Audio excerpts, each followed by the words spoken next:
Okay, mga ka-vlog, maglulutuin naman natin ngayon ay sinaing o pinangat na isda. Since ang available naming isda is pompano, so pompano ang ating gagamitin. Ito yung ating apat na buong pompano na hiniwa natin. Siyempre may luya, bawang, at sibuyas.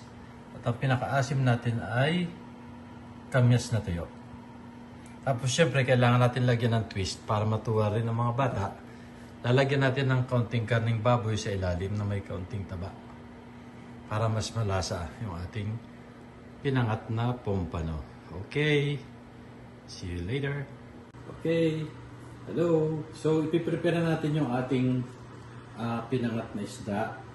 Ipapangat na isda. So syempre ang ipapailalim muna natin tong bawang, sibuyas at saka luya. Kanina pa ako naghuhugas, kaya malinis na yung aking kamay. So, ganyan. Tapos, siyempre, susunod natin yung ating kamay sa tuyo. Ngayon, susunod na, papailalim natin itong hiniwa-hiwang karning baboy para matuwa ang mahihilig sa karne. At the same time, ano siya, mas malasa.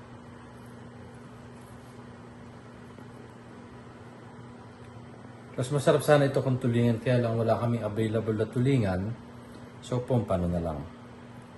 Okay, tapos lalagay na natin siyempre ngayon ang ating isda.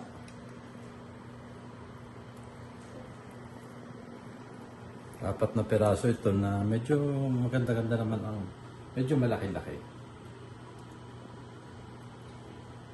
Yan. Tapos ang gagawin natin ditong pinaka-alat, instead na asin o patis, lalagyan natin ng toyo para hindi boring yung kulay.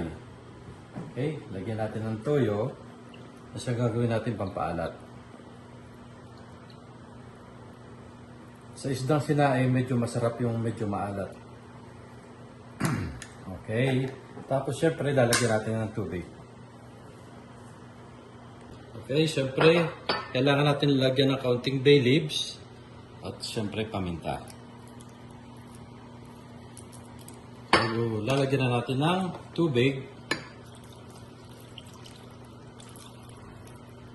Tapos siyempre sasalang natin. Siguro mga 2 oras to.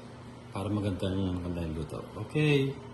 Okay, ito na yung ating pinangat na pompano o sinaing. Yan ang finished product. There you go. Mukhang masarap. Mukhang mapaparami ang kanin. Okay, thank you so much for watching. And don't forget to subscribe, like, comment, and hit the notification bell. Thank you.